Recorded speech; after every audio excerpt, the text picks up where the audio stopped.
Olá, irmãos da nossa Igreja Batista Moriá. Estou aqui para convidar a todos para louvarmos a Deus e escutar a palavra que será dita a seguir.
Graça e paz, família Moriá, que bom estar aqui, podendo ler uns versículos e orar com os irmãos.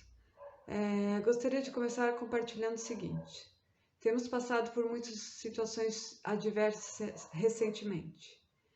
Diante disto, eu gostaria de dividir com os irmãos os seguintes textos da palavra do Senhor. 1 Coríntios 13, 7 e 8 diz o seguinte, fala sobre o amor. Tudo sofre, tudo crê, tudo espera, tudo suporta. O amor nunca perece, mas as profecias desaparecerão, as línguas cessarão, o conhecimento passará. Em Efésios 6:12 e 13 diz, porque não temos que lutar contra a carne e o sangue, mas sim contra os principados, contra as potestades, contra os príncipes das trevas deste século, contra as hostes espirituais da maldade nos lugares celestiais. Portanto, tomai toda a armadura de Deus, para que possais resistir o dia mau e, havendo feito tudo, permanecer firmes. Voltando para o texto de Coríntios 13, diz, assim permanecem agora esses três, a fé, a esperança e o amor. O maior deles, porém, é o amor. Fechai os nossos olhos, se possível. Vamos orar. Senhor Jesus, muito obrigado pelo seu amor, pelo seu cuidado, Pai, que eu agradeço, ó Pai, porque sabemos quem luta por nós, ó Pai, que é o Senhor Jesus, que está à frente de todas as coisas, mesmo acontecendo tantas coisas más, coisas que nos afligem os nossos corações, que nos deixam entristecidos, ansiosos. Senhor, muito obrigado, ó Pai, que sabemos que temos um Deus, ó Pai, que vai além do que pedimos e imaginamos, ó Pai. Senhor, hoje eu quero agradecer, ó Pai, pelo seu cuidado, pelo seu amor em nossas vidas. Que hoje, ó Pai, que possamos ter um dia bom, um dia amoroso, um dia de amor, que possamos lembrar, ó Pai, que quem zela por nós, Senhor, é Ti, ó Pai, Senhor Jesus Cristo, ó Pai. Senhor, muito obrigado, ó Pai. Fica conosco nesse dia, nos abençoe, Senhor, e nos guie, porque para saber o que fazer, o que falar, como agir e sermos abençoados e abençoarmos pessoas com as nossas vidas, ó Pai. Muito obrigado, ó Pai. É isso que nós oramos neste dia e hoje sempre. E eu agradeço desde já. Amém. Amém, irmãos.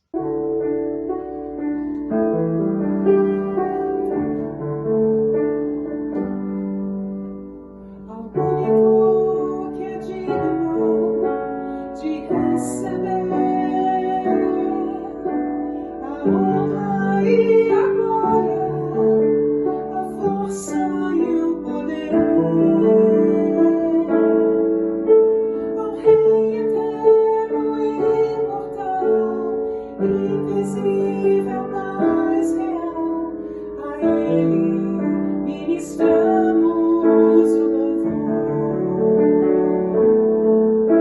Ao único que é digno de receber a honra e a glória, a força e o poder.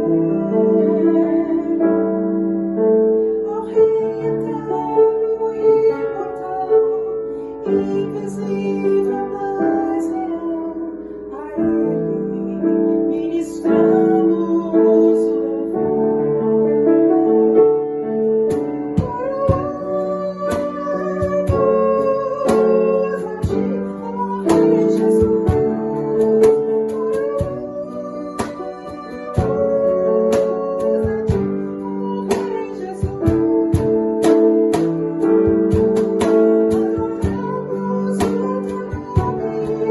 o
Boa noite, queridos irmãos.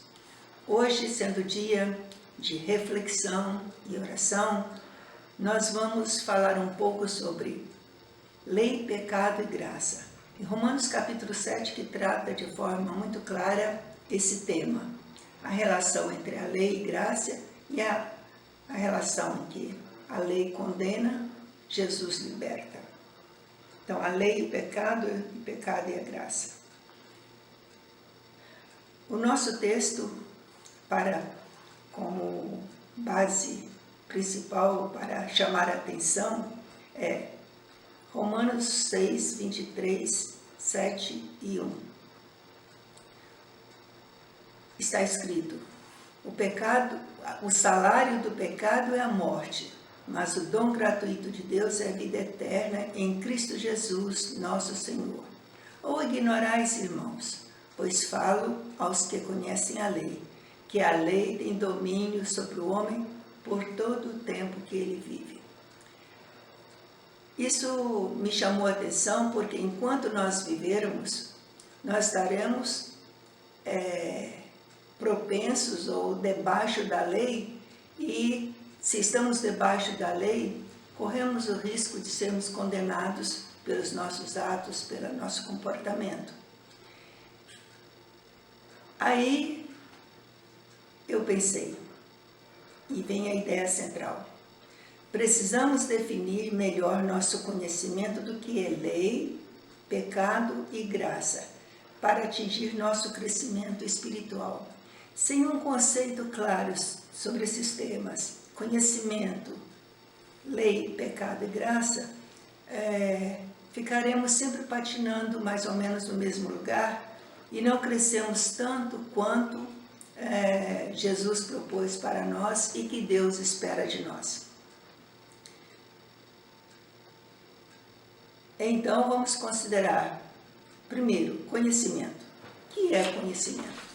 Conhecimentos são fatos ou verdades da vida que adquirimos por observação, experiência ou raciocínio, sendo que a maior verdade que podemos possuir na mente ou aprender pela experiência é a verdade acerca de Deus. Hoje em dia, vivemos num mundo onde a lei máxima é conhecimento. Se você quer crescer, precisa conhecer. Quando a gente dá uma olhada, e eu tenho feito isso com o André, pelo YouTube, são tantos assuntos, tantos apresentadores, tanta diferença entre um e o outro, que a gente fica meio perdido de tanto conhecimento que existe no mundo atual. Depois dos anos 90, a evolução do conhecimento foi assim extraordinária com a chegada da internet, dos celulares e computadores. Isso está tão gritante na nossa sociedade que não basta mais a gente saber ler, não basta ser alfabetizado, é preciso alfabetizar e ser letrado. É um tema que eu ainda não tinha pensado nisso, mas que é muito interessante quando a gente começa a estudar. Então vamos analisar hoje o conhecimento como uma necessidade mental e espiritual. Temos esse lado espiritual na nossa vida e precisamos crescer.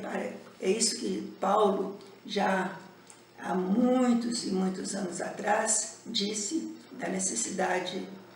da nossa necessidade. No Salmo 46, verso 10, diz assim: aquietai-vos e sabei que eu sou Deus, sou exaltado entre as nações, sou exaltado na terra.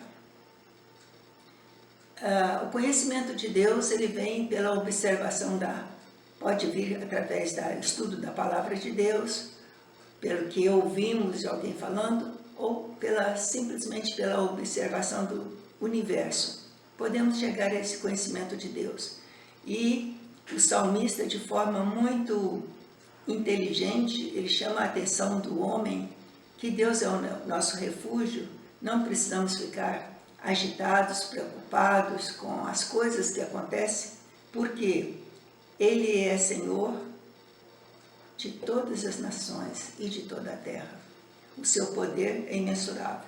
Em João 8, 31 e 32 diz assim: dizia, pois, Jesus aos judeus que creram: se vós permanecerdes na minha palavra, verdadeiramente sois meus discípulos, e conhecereis a verdade, e a verdade vos libertará. Esse termo, conhecereis a verdade vos libertará, acho muito interessante, porque meu irmão, que já é mais idoso do que eu, diz que aprendeu isso com o Bolsonaro. E a verdade, ela está na palavra de Deus, é Jesus que é a verdade. Ele diz: eu sou o caminho, a verdade e a vida. Ninguém vem ao Pai senão por mim. Foi uma temática também muito discutida por Jesus. Em 2 Coríntios 5, 21 diz: aquele que não conheceu o pecado, Deus o fez pecado por nós, para que nele fôssemos feitos justiça de Deus. Aí começa primeiramente a ideia da salvação. O primeiro passo que nós temos para sermos salvos é compreender que somos pecadores. Como somos pecadores, temos que pagar o preço. O preço é morte. Mas Jesus se fez pecado, morreu na cruz, para que nós fôssemos feitos justiça de Deus. É muito filosófico, muito complicado às vezes a gente entender isso, lendo simplesmente a Bíblia de forma corrente. Em João 4, 1 João 4, 7 e 8 diz: Amados, amemo-nos uns aos outros, porque o amor é de Deus, e todo o que ama é nascido de Deus e conhece a Deus. Aquele que não ama não conhece a Deus, porque Deus é amor. Então, é a relação da nossa vida diante do Deus que é o Senhor de toda a terra e de conhecer, exaltado em todas as nações. Ele é amor, e se nós não compreendemos isso e vivemos no amor, então não temos Deus, porque Ele é amor. Aos Colossenses, ele diz assim, Paulo, fazendo uma oração, porque viu que os colossenses que aprenderam que Jesus era o Salvador, estavam vivendo na esperança, e ele fica muito contente com isso, e reforça essa alegria que ele está tendo na igreja de Colossos. Por essa razão também, desde o dia em que o ouvimos, não cessamos de orar por vós e de pedir que sejais cheios e plenos do conhecimento da sua vontade, em toda sabedoria e entendimento espiritual, para que possais andar de maneira digna do Senhor, agradando-lhe em tudo, frutificando em toda boa obra e crescendo no conhecimento do Senhor. Então, Deus, ao criar o mundo, já falei há alguns dias atrás, ele queria a companhia do homem. Ao criar o mundo e colocar o homem neste mundo, ele tinha alguns objetivos. E esses objetivos são alcançados à medida que a gente conhece ele e faz aquilo que ele, que seja de uma forma digna dele. E Paulo reforça, agradando-lhe em tudo, frutificando em toda boa obra e crescendo no conhecimento do Senhor. Então, o crescimento na obra do Senhor não é mais como uma fruta que nasce no pé, ela cresce, se desenvolve, um dia ela amadurece e cai, se nós não tirarmos antes. O crescimento no Senhor, ele é contínuo, ele é até a morte, porque só depois da morte é que ficamos livres do pecado, e então possamos gozar companhia plena com Deus. O conhecimento, então, da Bíblia, que nós conseguimos, experimentando através da leitura da Bíblia, trabalhando o nosso raciocínio, às vezes ele pode ser um conhecimento inútil, como esse que eu aprendi quando estava no seminário, primeiro ano de seminário. Nosso professor, um homem muito piedoso, ele fazia a gente decorar a linha do tempo. A partir de Adão, ele tinha tantos anos até Abraão, de Abraão até Jesus, de Jesus até nós, então dava uma média mais ou menos de 4.000 e poucos anos, e 4.000 mesmo, 4.000 e poucos anos, e daí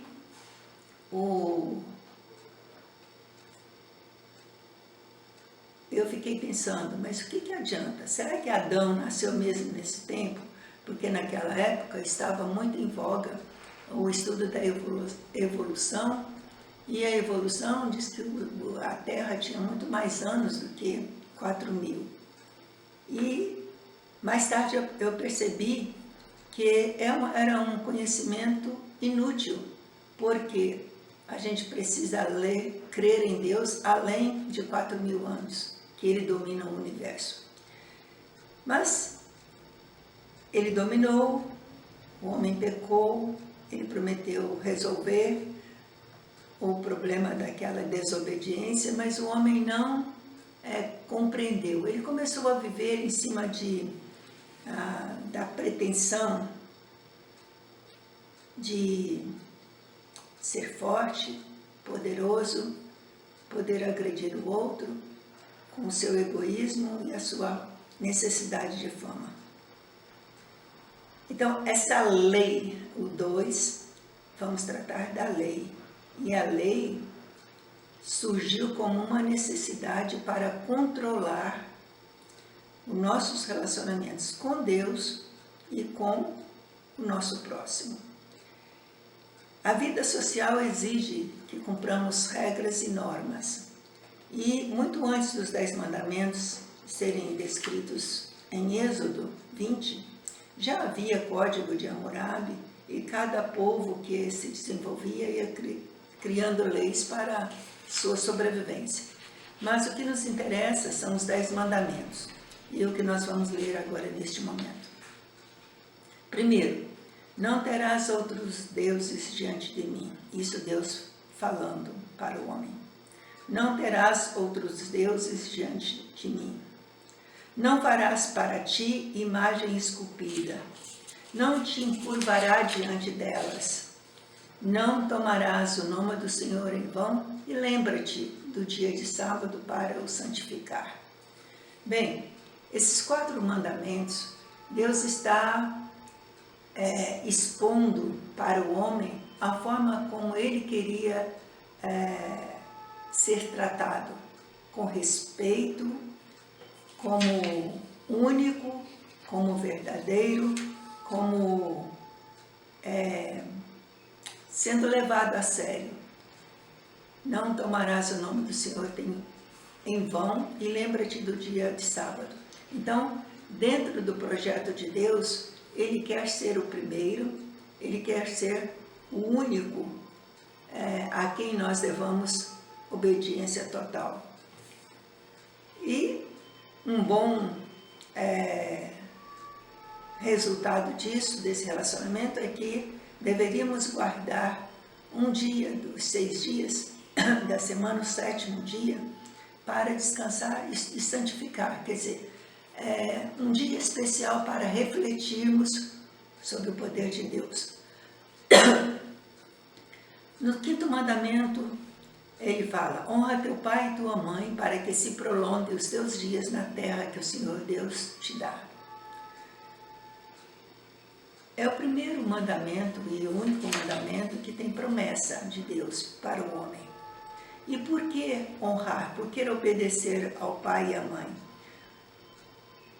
Na sociedade antiga, partia-se do princípio que o homem aprendia o sistema de sobrevivência na observação e na relação com a natureza.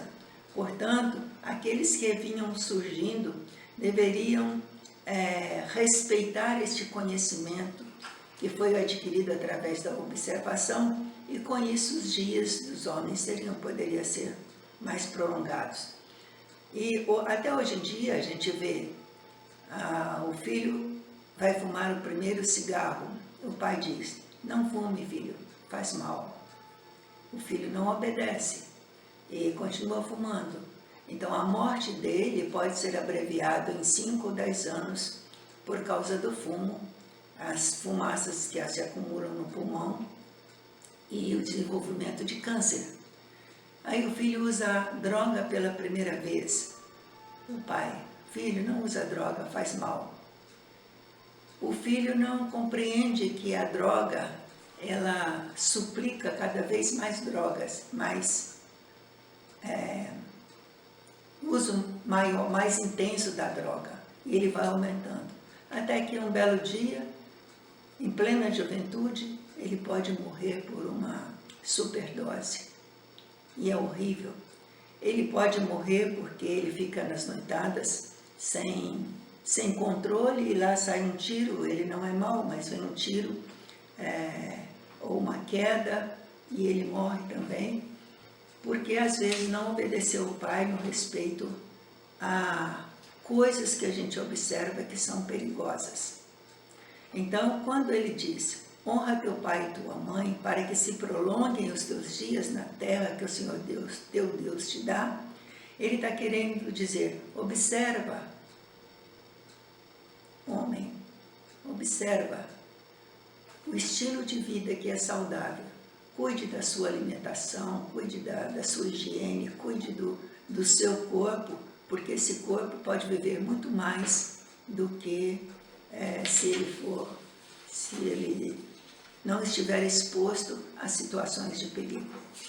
O sexto mandamento diz, não matarás. Não matarás por quê?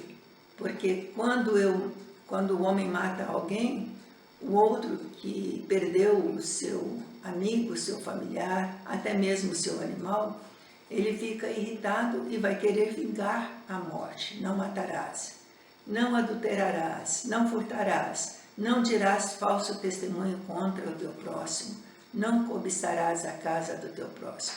Todas essas coisas, então, os 4 primeiros é um relacionamento do homem com Deus, e do 5º ao 10º, são 6 mandamentos, a ordem é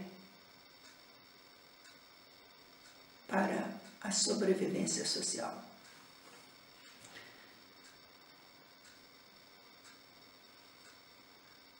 Os doutores da lei achavam que era pouco essas ordens. Ainda havia muitos problemas que deveriam ser controlados e foram criando no decorrer dos tempos novas regras e proibições de tal maneira que eram impossíveis de serem cumpridos. Aí Jesus aparece.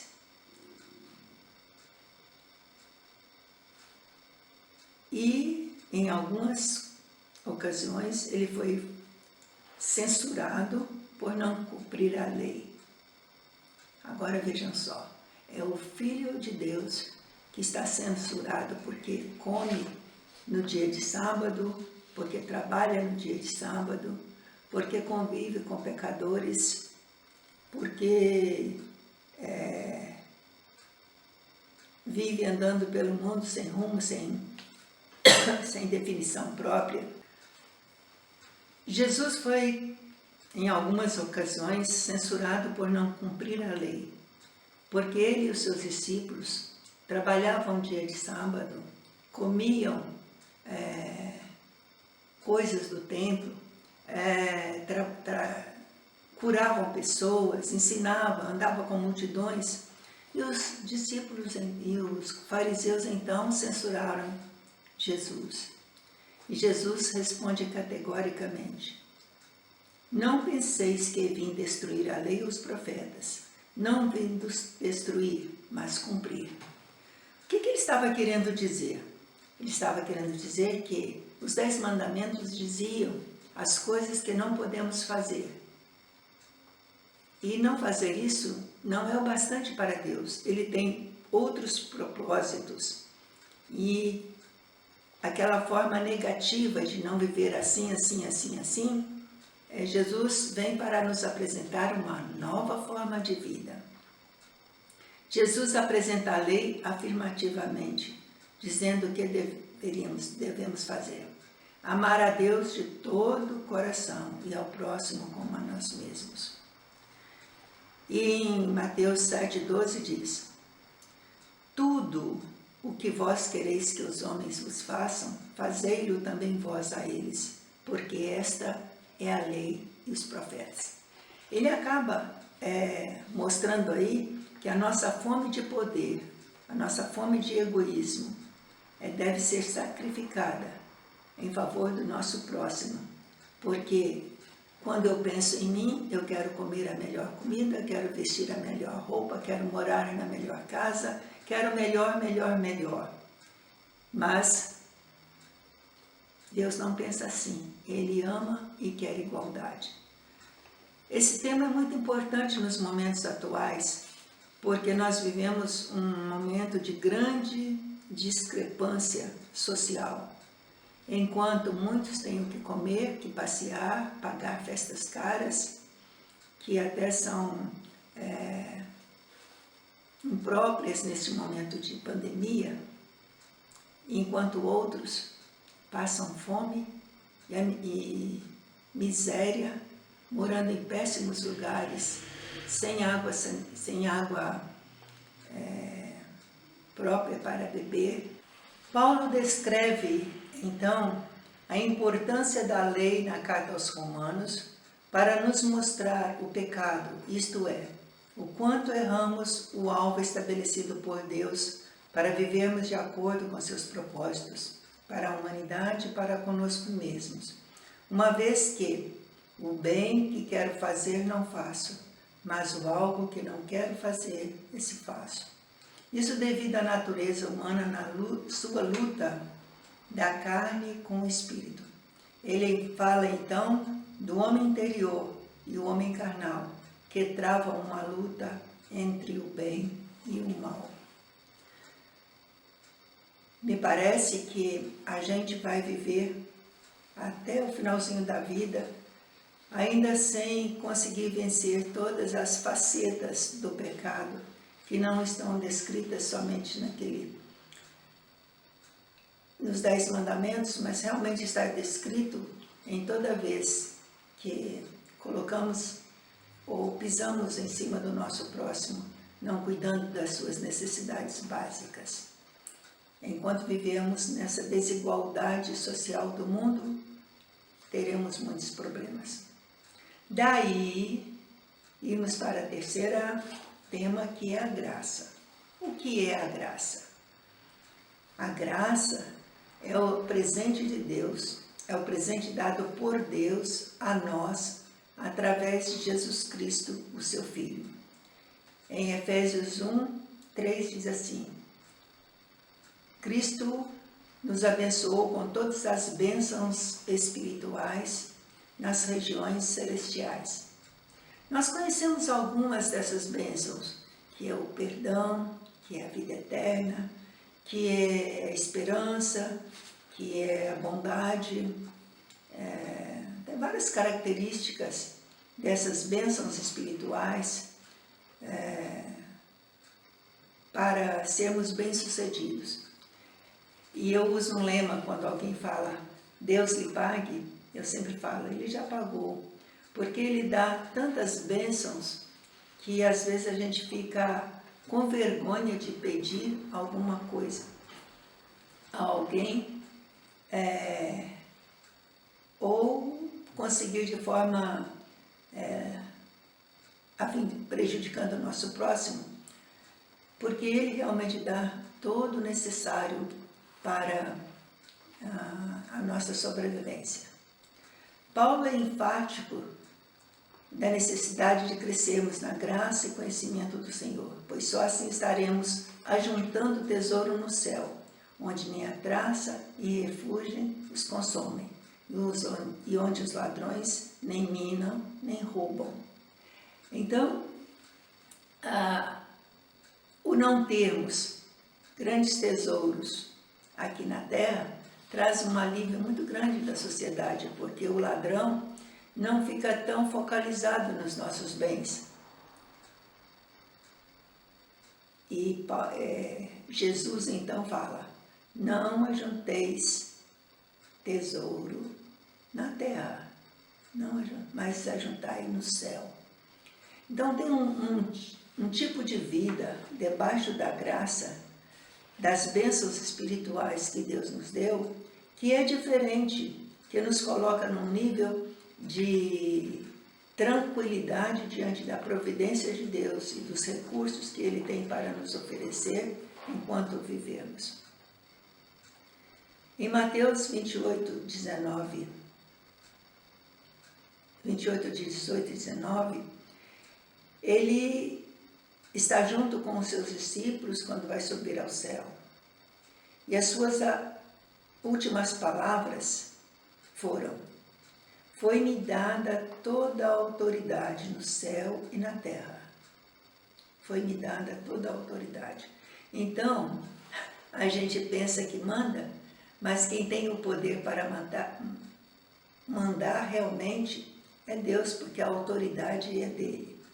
Às vezes nós queremos fazer alguma coisa pensando que vamos agradar E até somos enganados por alguns que se propõem a nos ajudar a nação, salvar o mundo com a cloroquina, que é mais barata do que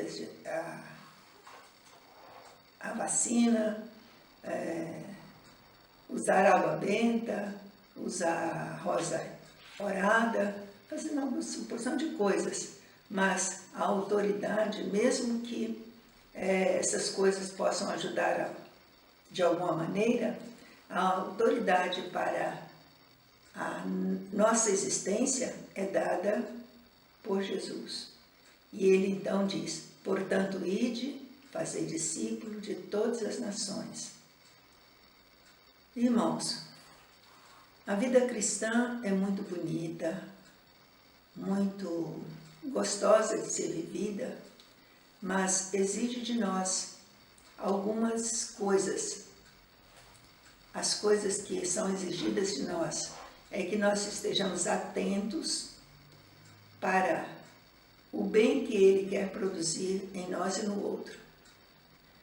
E observarmos se estamos cometendo algum pecado que não permite a gente ver isso. E confiarmos plenamente na graça salvadora de Jesus. Poderíamos falar de muitas graças, muitas bênçãos que temos, e a gente nessa pandemia, a gente está verificando que cada dia um irmão nosso ou irmã se levanta trazendo uma mensagem de conforto, de esperança, de proteção. Para nós estamos sendo supridos pela palavra de Deus, que não falta espaço maior para anunciar a paz que podemos gozar em Cristo Jesus. E a nossa oração é que Deus nos ajude no nosso dia a dia e estarmos conscientes das suas leis criadas para o nosso bem e a de nosso próximo, tornando este mundo melhor para todos nós. Amém. És meu pastor e nada falta.